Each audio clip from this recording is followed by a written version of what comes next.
Hi, everybody. This is Sard. It is Tuesday, August 25th, and another story to tell.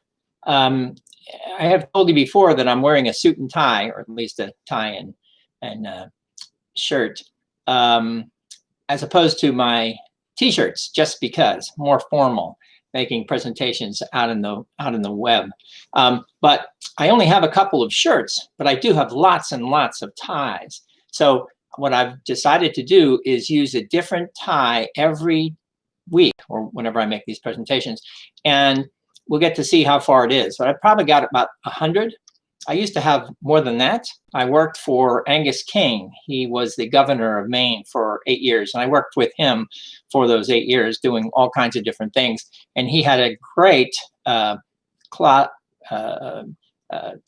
closet that he had. Lots and lots and lots of ties, not unlike my own. So I always say I stole them from the governor.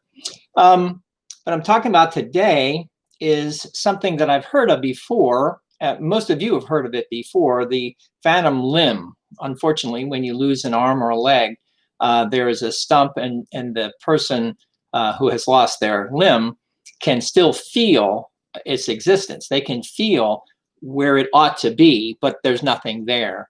And it's a very, very interesting process by which the brain works to realize that this is where the limb was. And it starts to, based on time and awareness going forward, it starts to, as they say, retracts, because now it's the owner of that missing limb. They can begin to see that it used to be there, and they can see it.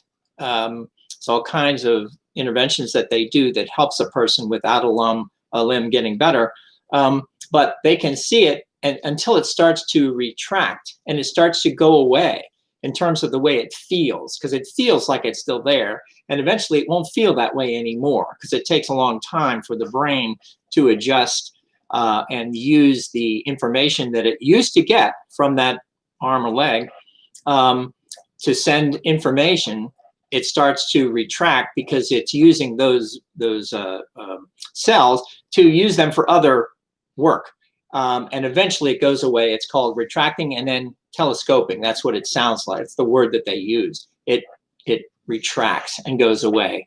So as a person with stroke and aphasia, there's a lot for all of us who have it to study and begin to understand how the brain really works with any number of disorders, accidents, events that are connected to the physical component of the body, to the brain, and how it operates with all of those different parts of your body.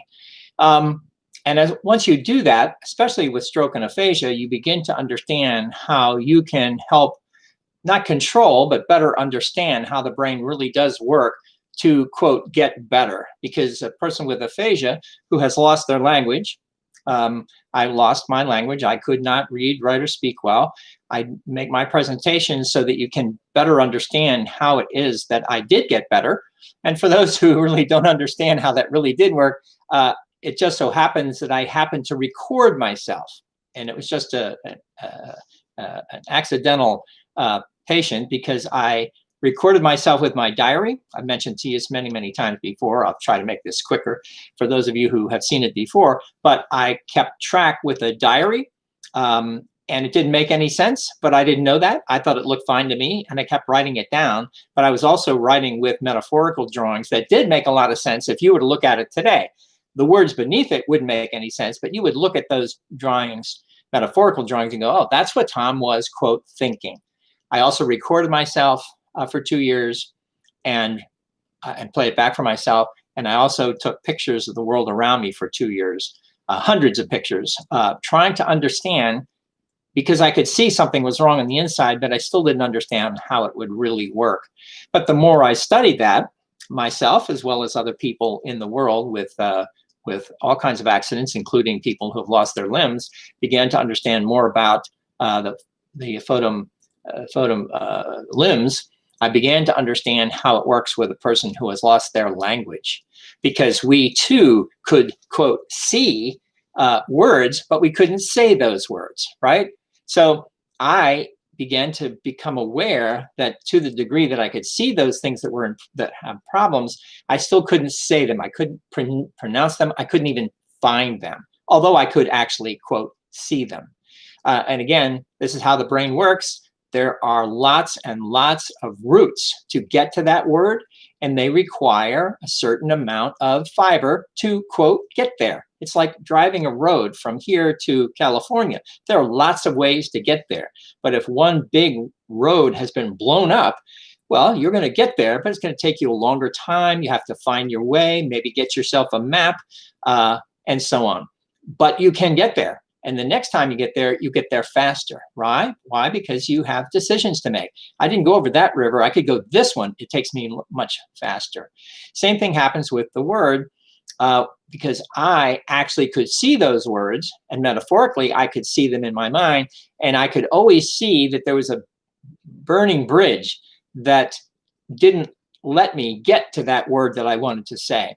So every day I would practice that word, do a lot of work with the world around me, practicing, looking at words, signs, buildings, and the more I thought about those words, which is to say, I would think about that word, could see that they were farther away, over a river, with a burning bridge, I kept looking for the beginning of the bridge that I could wade across, get across.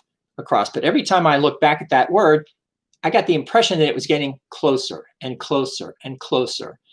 If you are talking about a photolimb, that is how it happens. It becomes retracting until it telescopes in. Same thing happens with a person with stroke and aphasia. It was retracting. Every time I looked at it, it was here, then here, then here. And sure enough, the day came when I found myself on the other side of that river. I could see that, and I could say that word for the first time. That is how I got better. It turns out that the metaphorical burning bridge was not unlike the perceptual way that I could see a distance further away, even though it's all right here, but still further away because it still requires the hundreds of miles of fiber, because I lost thousands of miles of fiber. It doesn't appear overnight. It has to take time of practice, and the brain is built. So every time you, quote, practice, it builds more neuro matter. And although we call them fibers, they are dendrites and synapses. You might as well call them just branches and leaves, because like any tree there is out there, when you cut something down, it will grow back. Unless you cut off the entire tree, that is destroying all of those cells. I'll say sadly, but not really sadly, because even though those cells are gone, the remaining cells have that capacity to grow new limbs, as it were, new branches and new leaves, otherwise called synapses. And the more you grow the fiber, the more you can make your way across that river. And that's how it happened with me. So that is how I began to understand how it works with phantom limbs, because as they mention it, and they talk about it, it is a perceptual correlate of cortical reorganization. So what that really means is that you can actually feel, and you can articulate that feeling. So if you've lost the limb, you can talk to the doctor and say, yep, it looks like this. And they look at mirrors so they can better understand what it looks like as they practice how it becomes more of the stump than just the entire metaphorical arm, and it retracts and goes away. Why? Because the remaining cells you have, they're built in a certain way, the motor strip here, they're built in a certain way that once they've lost their messages that they've always been using before to send messages to whatever it is you have to do, they want to go somewhere. and they go looking for something. They actually go looking for something. And upon looking, they begin to realize, they being all those cells, it's not like they have a conscious, but they have an adaptive capacity to move and change. The way they used to do one thing, they will move to another place. And when it retracts, when you have lost a limb, or you start to retract when you have lost your words, it has the same effect. So you can actually feel that your limb is gone and it's going away. You can also feel the way it feels with words that you have lost. I saw that they were, quote, gone, but I didn't realize at the time that it wasn't completely gone. It is gone such that it cannot be grasped. It cannot be pronounced, such that it felt like it was gone when I couldn't read, write, or speak well. And as a result of practicing all of what was otherwise not really good practice, but actually doing what you have to do every day, reading, writing, and speaking badly, because eventually it'll get better. You have to practice that on a day-to-day basis. And that is how the physical activity of getting better starts with the activity that is otherwise called bad. It's not theoretically going anywhere on one day or two, but if you do that for a week, a month, a year, more years, again, because of the way the brain is built, it will do what you are telling it to do. I want to do this better. I'm saying those words I cannot pronounce. The more you cannot pronounce them, the more you can pronounce them going forward. And it will retract, as it were, telescoping, as it were. Word finding is what we otherwise call it with people with stroke and aphasia. And eventually, I say eventually, if you keep working, you will get better. Whether you get to be perfect, I doubt. I'm not perfect. I have all kinds of issues that when we have longer conversations, I let you see what they are, or sometimes you can see it yourself because I've missed something. Even in this presentation, I may very well have missed words, used the wrong tense, not the right verb, and I'm not necessarily aware when I made those errors. You've seen one of my articles that says one of the best things you can do is declare your ignorance. Yeah, a lot of people don't like to think about that, but you have to, because as a result of that, you can better understand when somebody else tells you that you made a mistake, or I could see it because I do watch this video when I'm done, and I'll more often see, I made that mistake. That isn't because I was just not thinking. It is because when I was thinking in a certain way, I still couldn't make the total connection that I was used to using in my pre-stroke days. But that's why I wrote this, because it is very similar from the phantom limb as related to phantom word, is what I now call, and the process of brain reorganization and the creating of the additional neuromatter, brain matter, that allows a person to move forward and being able to become better at able to read, write, or speak well after a stroke and aphasia. It really is the practice. It really is the prescription. And for the most part, that prescription really still doesn't exist, because people really won't tell you that, okay, Tom, here's what you have to do. This is going to work. Here's what you have to do. Do what I'm telling you, and do it for the next 10 years. And do it really, really well. So for the next 40 hours of every week for the rest of your life, not really, for the next 10 years at least, maybe for 5, do these things. There aren't any prescriptions that actually tell you to do that.